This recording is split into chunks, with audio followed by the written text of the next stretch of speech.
To stage. All right, here we go. Are we up here on Instagram? Uh, Hold on, guys. Go live.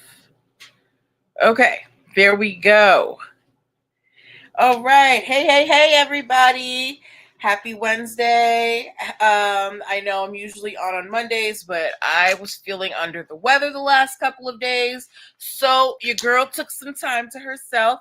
If the background looks different, I'm not in a different space. I just decided to use a different background, switch it up, make it a little bit more exciting for myself and yourself. For those of you who might be new, welcome to Who's Getting Sued this week, where we learn business and legal concepts using all of your favorite celebrities' faux pas. I'm the host, Natalie Pierre-Lewis.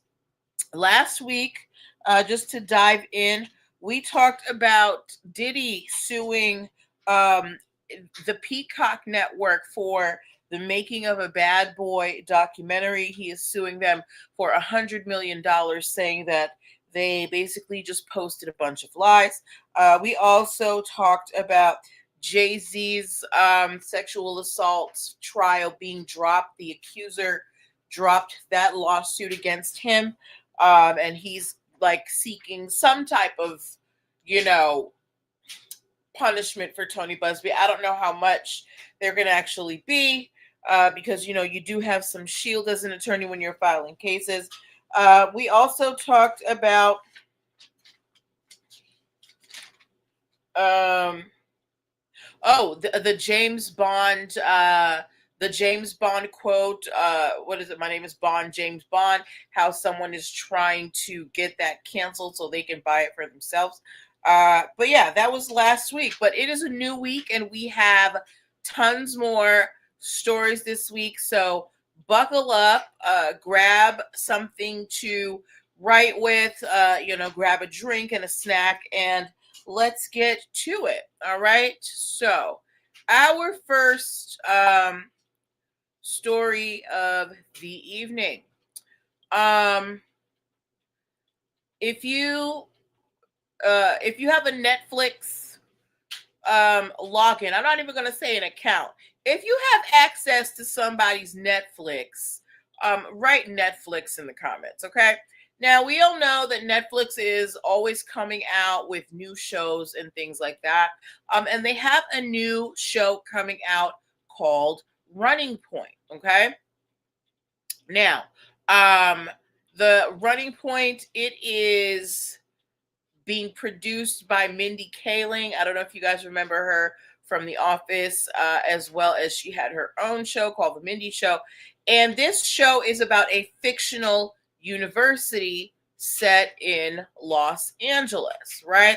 Now, there's a lot of universities set in Los Angeles, but this one in particular caught Pepperdine University's eye, okay? And I'm going to tell you why. So if you can see here, this is the logo for Pepperdine University's sports team. They are called the Waves. And if you didn't know, Pepperdine University is located in Malibu in California, which is, not too far from Los Angeles, right? So, again, Netflix has this show coming out called Running Point, and it is about a fictional university in LA. Now and they just call the school like the Los Angeles University, right? Here is where the problem comes in, okay? Let me see if this is it right here. Yes, here's where the problem comes in. So, of course, it's a fictional university, so they have to come up with a fictional sports team name, because what sports team what university doesn't have a sports team? So in this show that is being, produced by Netflix and Mindy Kaling, they name the sports team the Waves. Now remember, Pepperdine University is located in Malibu in California, and their team name is the Waves. This show is about a university in Los Angeles, and they're calling this team the Waves, right? And look at how that is designed compared to Pepperdine University. So Pepperdine University right now is taking Netflix to task, and they have filed a lawsuit against Netflix for trademark infringement. They're like, you're using our logos as a basis for your TV show, and you didn't get our permission. So, what I want to know from you guys after seeing those logos, after seeing those two team names, do you think that Pepperdine University has a what do you call that? Has a good what do you call excuse me, has an argument? I'm going to put them back up for you really quickly so that you can see them and you can compare for yourself. So this is the logo for the TV show basketball team, the Los Angeles Waves, right? You can see right here, this is the uniform, all right? Let's close that out. This is the logo for Pepperdine University. Look at that, okay? Now we can see that there are similarities in colors, right? So Pepperdine University, they are taking Netflix to task, but I want to know from you guys. Let me know in the comments. Do you think that that Pepperdine University has a credible argument here that, you know, this is trademark infringement and there could be possible confusion? Let me know your thoughts in the comments, okay? All right, next story that we are talking about. Let's bring this lovely lady up here. You know, I feel bad for, well, not bad. I have empathy for Meghan Markle. You know, she fell in love with a guy who was a prince. You know, she thought life was going to be maybe not a bed of roses, but life was going to get, you know, maybe better. She was in love, and it just seems like things have always been an uphill battle for her, including with her business ventures. So if you didn't know, Meghan Markle has been on a journey to, you know, launching her home goods brand. Now, originally, she called it American Riviera Orchard, but that was denied because there was already something out there called American Riviera, right? So she recently changed her brand name to As Ever. And she's selling things like jams and dog biscuits and aprons and household goods, right? So, of course, like any good businesswoman, she's filing her trademarks for all of these brands for As Ever. Now, keep in mind, she'd already, you know, filed trademarks for American Riviera Orchard. And remember, they had this whole kerfuffle trying to set up their nonprofit foundation. Whenever they try to file a trademark, it seems like there is always a problem. So with this new As Ever naming of the brand, now again, Meghan's selling things like jams, dog biscuits, and household goods, but there is already a Chinese retailer that has the trademark As Ever for clothing items, right? So, so Meghan is not going to be able to, you know, create to have, you know, branded T-shirts or a clothing line called As Ever because there's already a clothing line. Now she can have T-shirts that say As Ever on the front. Absolutely. But as for having a T-shirt line or some type of home goods clothing line that is going to say As Ever on the tag, she can't do that. So they have to modify the trademark application to remove that class of goods from the application so it can go forward. Okay, so keep that in mind. If you file for multiple classes of goods, you need to check to make sure that that trademark is good in all of those categories, not just one. Okay, so good luck to Miss Meghan. Okay,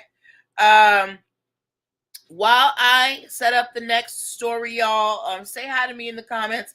Let me know you're here. Let me love on you. Let me hug on your neck. Ooh, the Gab Society. Hey, hi, One True Empress. How y'all doing? Okay. So next story that we are covering. Let me remove this. Stop screen. And let's bring up this young lady. How many of y'all are Chloe and Halle fans?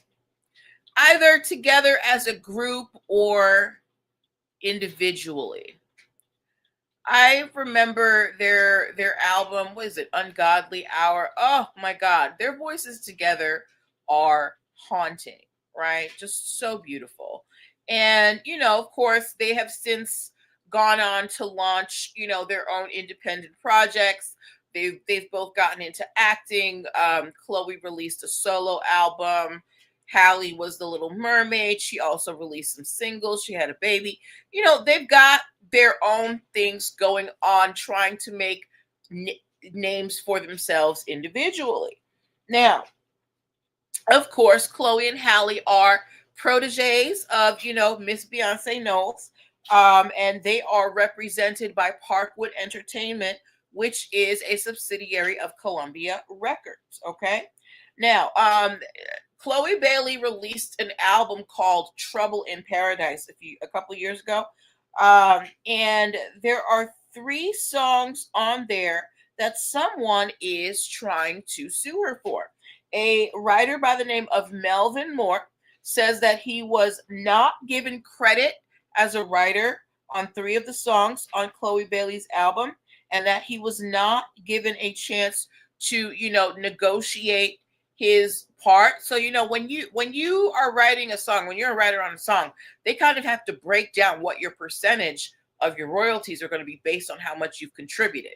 So Melvin Moore is saying, look, not only did I not get credit on this song, they never even talked to me about what my split would be, right? So now he is suing for $150,000 for the infringement. Plus, he wants any profits from the 3 songs that were released, and he wants $5 million in punitive damages. Now, I don't know if Chloe writes her own music. I know that her and Halle were discovered because they were doing covers, but if Chloe is not writing her music herself or completely by herself, and there are other writers in the room, it may be completely plausible that someone dropped the ball and didn't, dot their I's and cross their T's. Now, if Chloe is one of the people in the room writing the song, then we have an issue here. But Melvin, right now, he's suing Chloe Bailey along with Parkwood Entertainment and Columbia Records. Now, I don't think he's going to get $5 million in punitive damages. If he can prove that he did write on the songs, I'm sure he can get some type of settlement. But I think 5 million is really pushing it. I think that he just saw the deep pockets of Parkwood and Columbia Records, and he's like, let me throw everything at the wall and see what sticks. But again, for my musicians out there, if you are in the music business and you are collaborating with other people, whether it be producing, writing, singing, whatever it is you are doing in that process, you want to make sure that you have all the terms laid out before you start laying down some beats. In the words of, Nene Leakes, you want to know, okay, well, we're writing this song. What percentage of this song is going to be mine? What is our royalty split going to be? How does the payment go? Because you don't want to be left in the lurch and the song is a big hit and then, you miss out. Because that's happened to a lot of people who failed to secure their intellectual property before something becomes a big hit. And then they try and, reach back when it's too late. And it's like, no, you should have done this beforehand. Okay. So we wish Chloe Bailey good luck. Hopefully this ends quickly and, without too much mess. Okay. Okay, if you have just tuned in, you are watching Who's Getting Sued This Week. I am your host, one trip is not a fit. I'm your host, Natalie Pierre Lewis, and we are talking about your favorite celebrities and their legal faux pas and how we can learn from them. Okay. So a couple of quick stories before we move on to, the bigger ones of the evening. If you guys hadn't heard, one of Diddy's attorneys resigned. One of his 5 attorneys has resigned from his case. He basically said that he is unable to provide, effective counsel based on what he's learned. And if you don't know what that means, essentially the attorney is saying, look, something in the milk ain't clean here, but because I'm his attorney, I can't tell y'all. But what I can tell y'all is that I can no longer continue here to work as an attorney and, honor my role as an officer of the court, because I'm basically going to have to perjure myself if I continue working for this client. So, that's not good news for Mr. Sean Combs. Hello, Canada Cape Cod, DC. How you doing, lovely? Thank you to everybody who's joining. Say hi in the comments so I can return the hi to you. I can't wave hi because I am broadcasting from StreamYard, but just say hi to me in the comments so I can hug on you virtually, okay? All right. So yeah, one of Diddy's attorneys resigned. What else? My friends who are in the cannabis industry, if you are interested in being in the cannabis industry, I want you to give me a green leaf in the comments right now, because this is an important story.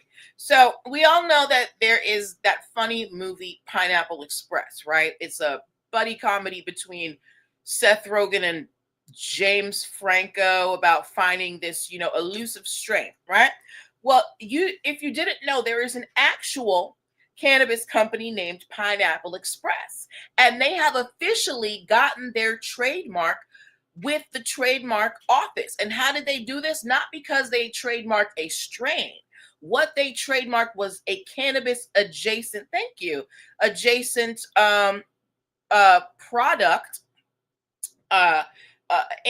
So Pineapple Express, the company, they do cannabis testing, right? And that's all they do. So for those of you who are interested in the cannabis industry, it is impossible right now to trademark things for cannabis directly. But what you can do is trademark ancillary products and services. So cannabis testing, while yes, you at some point touch the plant, you're not growing the plant, you're not selling the plant. All you're providing is testing, right? So Pineapple Express is officially trademarked in the cannabis industry for cannabis testing. So yay, Pineapple Express, right? Okay. Let's get back to our regular stories. Let me put up this next photo for y'all. Okay. Let me put up this next photo for y'all. What are we talking about? Okay, this one. All right. How many of y'all own Birkenstocks? If you own Birkenstocks, give me a B in the comments. If you own Birkenstocks, give me a B. Hey, Round Noonish in the comments. Okay. Hi, Entice the Wine. Give me a B in the comments if you have Birkenstocks. Now, Birkenstocks are known for being comfortable. You could wear them all day, inside, outside. Love some Birkenstocks, right? You don't own no Birkenstocks? I feel like you should own Birkenstocks, Canada Cape Cod, DC. I feel like that would fit the aesthetic. Okay, but anyway, so Birkenstocks, they're a well-known shoe, and so well-known and so well crafted that the always wanted to know why someone owned them. They're supposed to be real comfortable, and they're like, I want to say they're environmentally friendly. I don't know. Yeah. But recently in Germany, the company that makes Birkenstocks, they tried to get copyright protection for the design of Birkenstocks. Their argument was that Birkenstocks are a work of art. What do you think the German court said to that? What do you think the German court said when the Birkenstock manufacturers said, hey, we want to copyright the design of our Birkenstock because it is a work of art and it should be protected? What y'all think the German court said? The German court said, no, girl. The German court said it is a sandal, it is a shoe, it's great, but it's not a work of art. No copyright protection, right? Now, a sandal, it is a functional item, right? It's something you slip on your feet. If we're allowing people to copyright a sandal, what's next? So the German court said, thank you for dreaming big, but not this time. And Birkenstocks are not to be considered works of art, and the design has no copyright protection. Do you think they're supposed to promote grounding? Connecticut Cod DC said kick rocks with the stocks. Ron Nunez said they're supposed to promote grounding, like connecting with the earth or something. Let me know. Can I just put my feet on the ground? Why I need Birkenstock? Okay. Next story that we are talking about. How many of y'all own tools? Hold on. Of course. Oh, here it is. Yay! I got it. Here we go. How many of y'all own any tools from Black & Decker? And you'll notice if you see this color scheme, you know the brand I'm talking about. If you own any Black & Decker tools, give me a BD in the comments, okay? Now, Black & Decker, the parent company name is Stanley, right? Now, if you remember, over the last few months, we've had a few stories about another product that's named Stanley. It's the Stanley Cups. Remember, we talked about the Stanley Cups and, they were like flying off. There's been stories of lead poisoning in the cups. Stanley Black & Decker. So Stanley, the company that owns Black & Decker, they are currently suing the Stanley Cup company for trademark dilution. Why? So let me tell you, this goes way, way, way, way, way, way back. Thank you for the BDs, right? So Stanley Black & Decker, this tool company has been around since 1843, okay? So long time, over what's that 150, 160 years. So Black & Decker, but listen, right? Listen. Stanley Black & Decker came in the game in 1843. That's who produces them with grass in the soles. Okay, round noonish. Stanley Cup, the parent company for Stanley Cup is called Pacific Market International, right? And they have been making these types of cups since 1913, when a gentleman by the name of William Stanley started creating them. So the company Pacific Marketing International, right? They came out, they're like, we making Stanley Cups because this guy named Stanley is making cups for us. But there was already Stanley Black & Decker, right? So they had a coexistence agreement in 1963. No, they haven't, because it's two different things. In 1963, Stanley Black & Decker and Pacific Market International said, Pacific Market International, you can sell your insulated cups and you can put the name Stanley on it as long, as long as it's just insulated cups. But you also need to let people know that this isn't just a Stanley Cup, that it's coming from your company. Okay.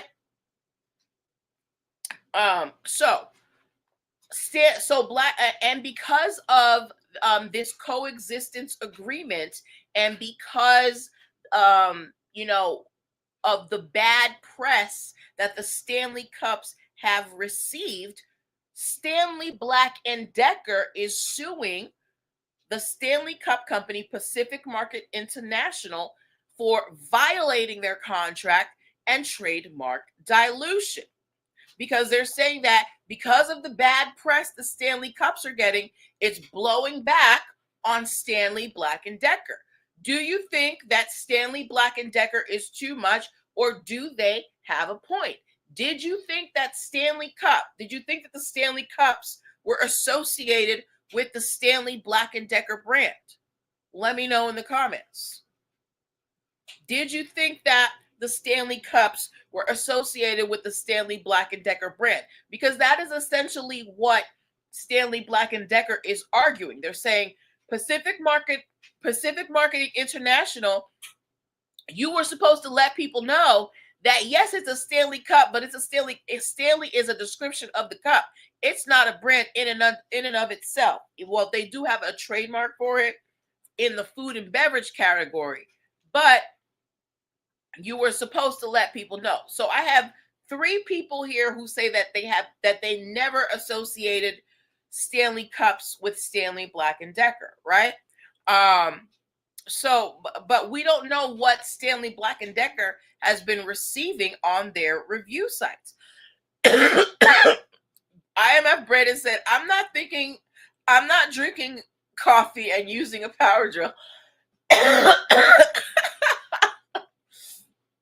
Right. Well, essentially, that's Stanley Black & Decker is saying. Look, you and your funky little cups is messing it up over here in the power tools category.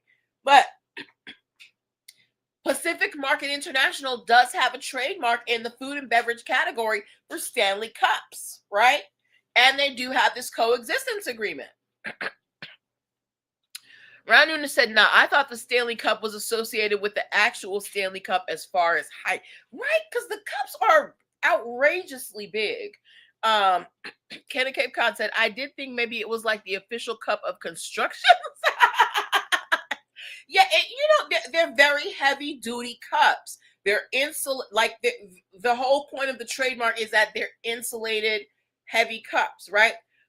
So a lot of you feel like Stanley Black & Decker is doing too much right now, is the sense that I'm getting from the comments. Does anybody think that Stanley Black & Decker is just trying to clear their name in these marketing streets? Cannon Cape Cod said, my brain correlated it somehow. Somehow, but not in an active way. Cannon Cape Cod DC, is it safe to say that? Was it kind of just like something in the back of your mind, maybe? Let me know. But yeah, the Stanley, excuse me.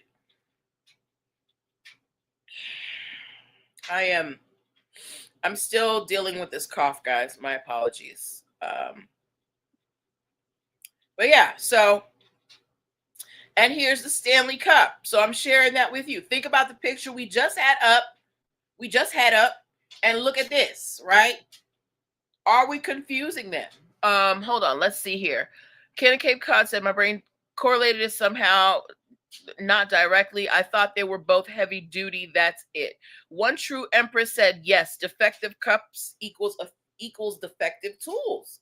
Okay, so we have at least one person here who is a consumer in the marketplace who's saying, yes, this might deter me from purchasing Stanley tools because I kind of associate them with Stanley Cups. So maybe Stanley Black & Decker has a point here, and at least maybe they don't win, but at least they get the word out there that, hey, we don't have nothing to do with this Stanley Cup business. That is all over there with Pacific Market International.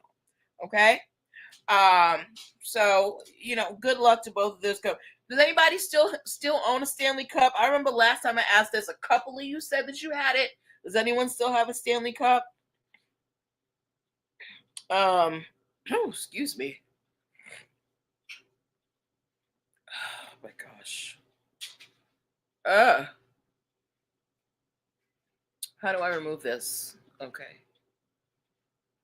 One True Empress agrees with Black and Decker. Okay, let me remove this photo. Well, we'll just have to see what happens with Black and Decker and Stanley Cup in the future. Okay. Next, what the heck? Well, next story that we are talking about. Do we have any? I've asked this multiple times, but do we have any Katy Perry fans in the house? I feel like the more I learn about Katy Perry, the less and less I like her. I love Hi Nessie Time. Candy Cape Cod said, I would hate for Candy Cape Cobb to do something crazy. Yeah, the more I learn about Katy Perry, like, I loved her music. I remember, I'm gonna get your heart racing, yeah, be my teenage dreams. She had those cute little songs, but as she's grown and matured, she's just become insufferable. And apparently this is continuing. So here is, remember how I talked to you guys about having capacity to sign a contract? We say that in order to be legally able to, she did have her time. In order to be legally able to sign a legally binding contract, yeah, but yes, you have to be of age, meaning 18 plus. You need to be of sound mind. You need to be not on drugs or alcohol. You can't be under duress, like they can't be forcing you, and a couple of other things, right? So here's why this is important. So apparently, a few years ago, Katy Perry and her husband Orlando Bloom, they negotiated to purchase a home from a veteran by the name of Carl Westcott. Okay, for about some California home. The problem is, Carl Westcott said that when he signed the paperwork agreeing to sell the house to Katy Perry and Orlando Bloom, I'm assuming they're attorneys, he was not of sound mind because he has a neurological disorder called Huntington's disease, and he did not have the legal capacity to sign the contract. So they were in a kerfuffle over that. Katy Perry and Orlando Bloom took this gentleman to court over ownership of the house. They got ownership of the house, okay? So the court said, look, whether you feel you were incapacitated or not, we feel like the merits here say that you were of sound mind when you signed it, so we're giving the house to Katy Perry and Orlando Bloom. They gave you the money, right? They got the ownership of the house, but the gentleman, Carl Westcott, was still living in the house throughout the whole trial and everything. So what they did was they sued him for back rent. So now his family and community are going on social media and basically trying to amplify this story and essentially saying that Katy Perry's disgusting and that she's taking advantage of a disabled veteran and just, basically using her celebrity and money to push, you know, smaller people out of the way, right? So again, while this gentleman says that he has this Huntington's disease, they took this to court. So someone at the court, there had to be some determination of whether he was legally able to sign a contract or not.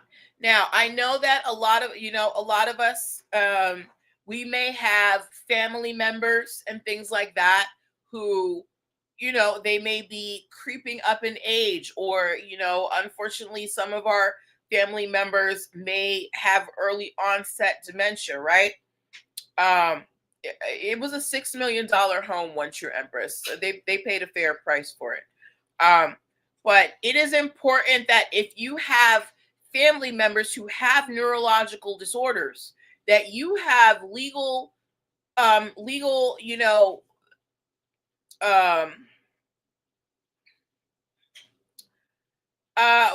Nessie Time asked if he took the money first. So when I read the article, from what I read, it doesn't say directly that he took the money, but if they were able to go to court and get ownership of the house, I'm assuming that money changed hands.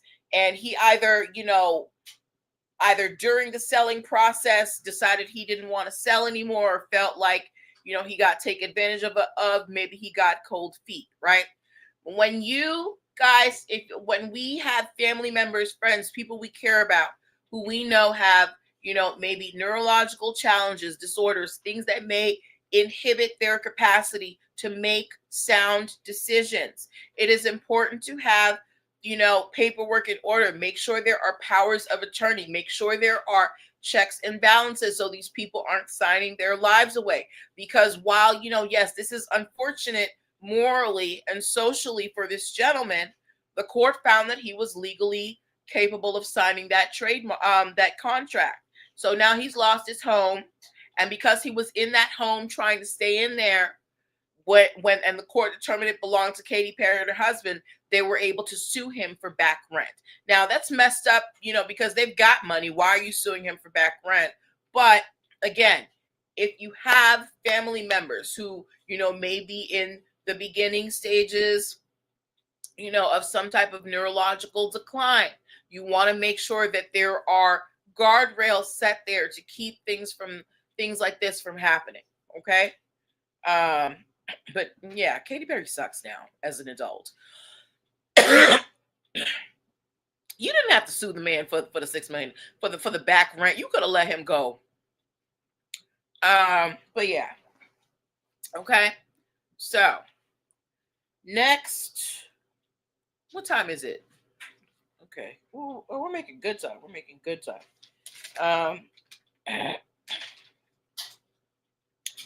Next story we are talking about. So I don't have a picture for this one, but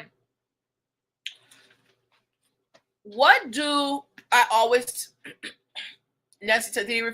Yes, he did not want to leave the home, Nessie Time, which was part of the issue. So essentially, he was squatted in the house because he's like, I'm not leaving. And after the court said, well, the house legally belongs to Katy Perry and her husband, they sued him for back rent, got him removed. Excuse me.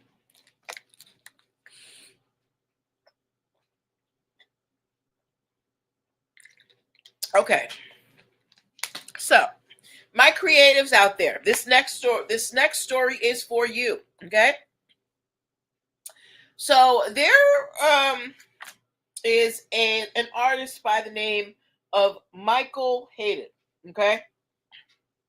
He's a painter, and he painted a series of paintings way long ago, like 30 years ago. So what are we in? Like in the 80s or 90s, right? There was another artist who was a sculptor. So again, remember, Michael Hayden is a painter. There's another artist by the name of Jeff Koons. He's a sculptor. So he makes things out of clay or stone or whatever he sculpts out of, right?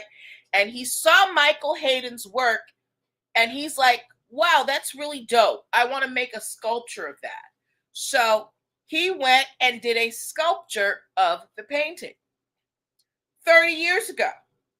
So what are we? It's 2025. So 1995. Okay. This guy did some sculptures of a guy's paintings in 1995. Jeff Koons. Michael Hayden comes around in 2021 and says to the court, hey, Jeff Koons made sculptures of my artwork in 1995 without my permission. I would like you to make him pay me for that copyright infringement. What do you think the court said? You're like, yes, I made these paintings in the early 90s. This gentleman made sculptures of these paintings in the late 90s. And now I'm coming to you in 2021, and I want you to give me some money for copyright infringement. What do we think the court said to Michael Hayden? The court said no, because you have 3 years from the time you know of the infringement to sue for some type of relief. Okay?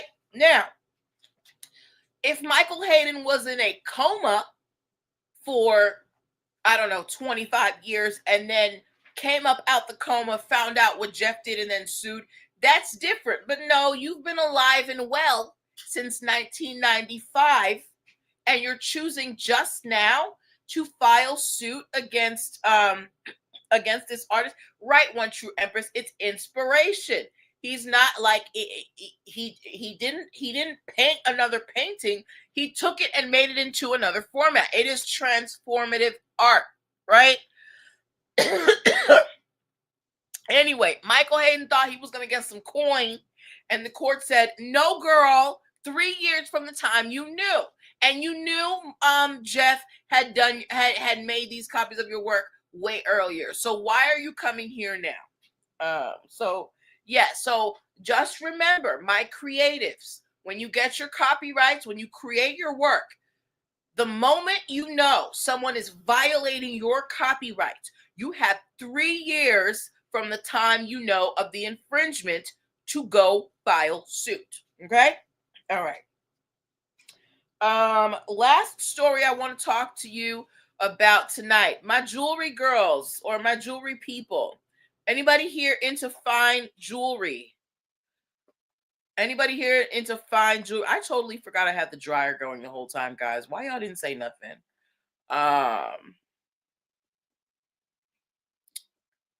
Anybody here into fine jewelry? Just give me some type of jewelry emoji in the comments. Sometimes I go like selectively deaf and I can't hear things that I have on. Like I had the dryer going the whole time and I did not hear it until it went off. So yes, my jewelry people. Can anybody identify? Well, I mean, it's right there. But I want y'all looking at this photo. Bling, yes, One True Empress likes jewelry. I want you to look at this photo and identify the high-end jewelry for me. Okay, I've been hearing this type of jewelry being mentioned, and a lot of songs, in particular in Cardi's song Enough of Enough. She goes like, "Good Lucky Charms, Van Cleef," right? Van Cleef is a very popular jewelry brand out here. They have a special design. This is called the Alhambra design, right? And they make it in the company that owns Van Cleef. They also own Cartier, so this is a very high-end brand. They are currently suing. Thank you. One True Empress knows our jewelry. Okay, girl. They are currently suing a company that goes by the name of Silversmiths. This is a New Jersey company that makes silver, makes silver jewelry, and other things from precious metals, right? And they recently made a necklace. If you guys are looking at the photo, you'll see I'm circling the one that Silversmiths is doing. This one right here, where you see the cross going up and down. This is the one that Silversmiths made, and the one on the left is the Van Cleef, the actual Van Cleef. So the Van Cleef company is suing Silversmiths for violating their trademark, because the Alhambra design is protected. It is a protected design, right? So, do you think Van Cleef is doing too much, or are they just protecting their design? Is this necklace that is on the right, is that necklace too close to the design of the Van Cleef design? Because remember, the Alhambra, that shape, that is a protected design. So, is the Silversmiths necklace too close to the Van Cleef design? Let me know what you guys think. Let me know what you think. Is it too close? Like for me, well, first of all, One True Empress says too close. I did not know that that particular shape was protected. I've seen it on different art, but hey, if they managed to protect it, yeah, I guess for jewelry it is pretty singular, and when you do see it, you do think of a particular brand. Nessie Time said no. Okay, Nessie said no. And maybe it's something for, the jewelry girls like One True Empress. Again, I'm not a fine jewelry person. So maybe it's something, but shape wise, it's very close. We can't deny that the shape is very singular. Now, I don't, but they're not the only ones copying the look. Okay, all right. So yeah, well, they may not be the only ones, but they're the ones being sued by the company that owns Van Cleef. So good luck to all of them. But yeah, if again, guys, you need to check if you are creative, if you're out here putting something for sale, and if you're inspired by a higher end brand. I think it's very important that you check and make sure that that inspiration is not legally protected, so you don't end up in a lawsuit against a luxury brand with heavy pockets. I'm sorry, guys.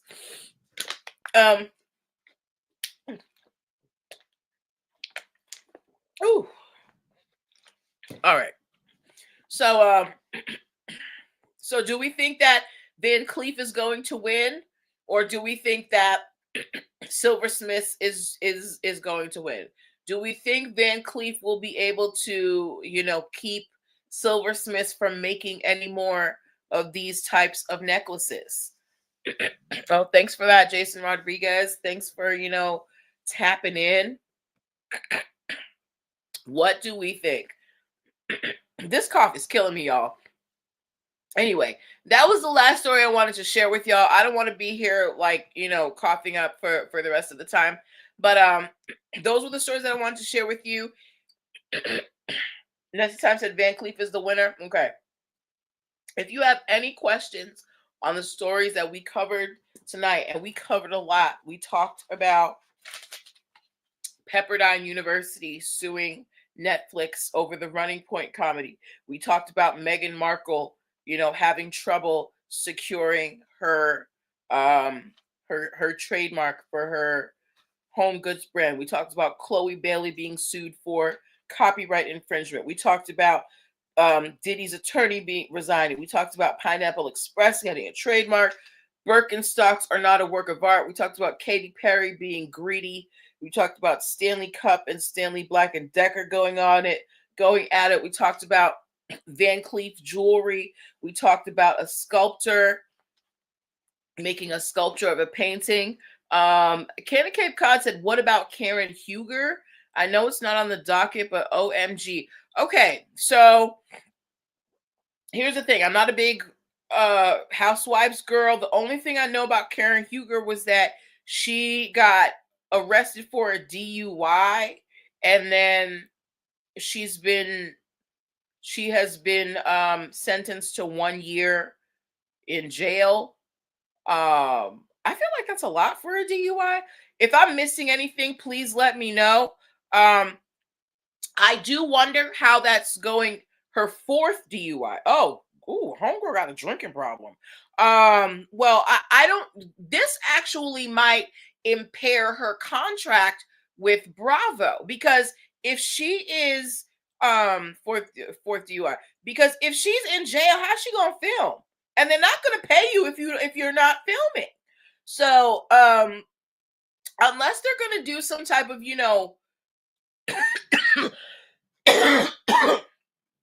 life after lockup special on Karen Huger, this could really affect her Bravo money. Was she's on Potomac? Yes. So yeah, and while I don't think Bravo has it, depending on Karen's story is nationwide, but it hits home like shit. Cause like while I don't think Bravo has a morals clause, depending on the companies that you work with, Karen Huger could have lost out on a lot of money, depending, but because it's Bravo and it's messy, there's not so much of a morals clause, right? But if you're not available to work, you're not going to get paid to work. What I do think Bravo is going to do is, maybe put a pause on the checks, but when Karen comes back, they're going to do some type of, back into society special on her. But that's just me.